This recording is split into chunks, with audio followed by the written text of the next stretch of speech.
পদ্মা নদীর পাড়ে কিছু ভাই গোসল করছে, মনে শান্তি আলাদা ভাই।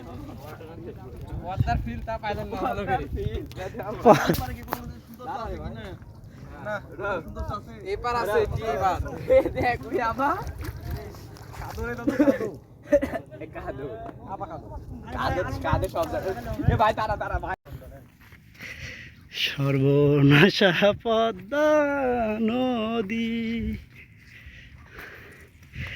ও উঠতেও কষ্ট ভাই, এটা হচ্ছে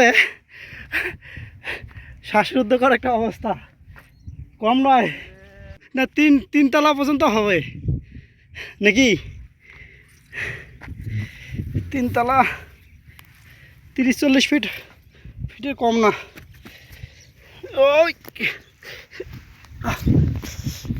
হাতেও বালু ভরলো।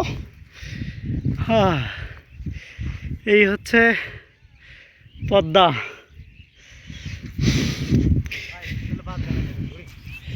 হ্যাঁ, আর কোথায় যাবেন? আর কোথায় যাবেন বলেন? চলেন। ও নো,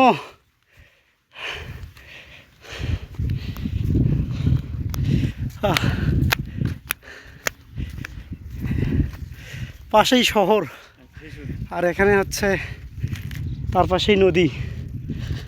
নদী থেকে শহরের বেশি দূরে নয়।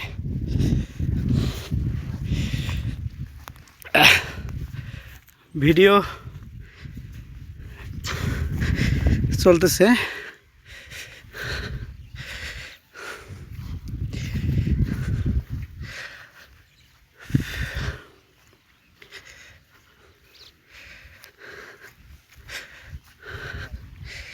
প্রচুর রোদ।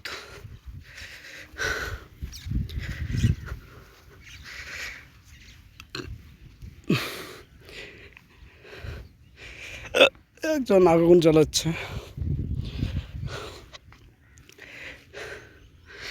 পদ্মা নদীর এই অংশটা থেকে মনে হচ্ছে আমি সালাউদ্দিন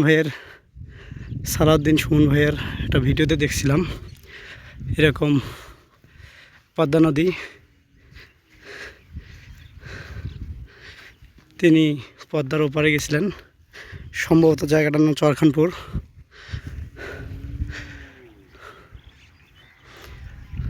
তো হেবি সুন্দর মনোরম পরিবেশ।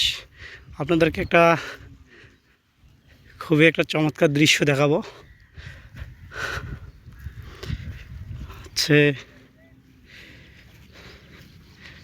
চমৎকার দৃশ্যটা সামনে গেলে দেখতে পারেন, এখানে কিছু মহিষ আছে।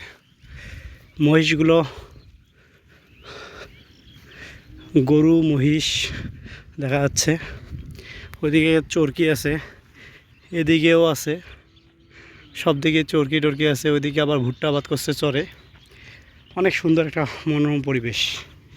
পায়ের অবস্থা খুবই খারাপ, চলতে পারতেছে না। আর বালুগুলো উত্তপ্ত বেশি, নিচে নামার পরে প্যান্ট ভিজে গেছে। ওই যে নৌকাটা দেখা যাচ্ছে, তারা হচ্ছে বিভিন্ন জায়গায় ঘুরে ঘুরে মানুষকে নিয়ে ওপারে নিয়ে যাচ্ছে, আবার নিয়ে আসতেছে।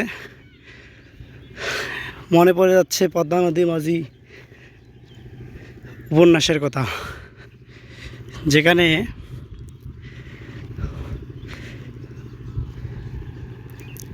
কুবের মাঝি ও অনেক চরিত্রগুলা যেগুলো আছে সেগুলোর কথা মনে পড়ে যাচ্ছে। আমরাও যেতে চাইছিলাম, তো অনেকজনই ছিলাম এখানে, দামটা একটু বেশি, এজন্য যাওয়া হলো না।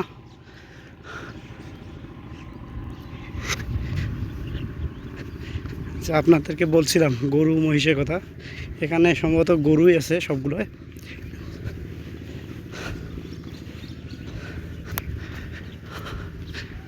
আর এখানে হচ্ছে সম্ভবত আবাসিকের মতো করে রাখছে।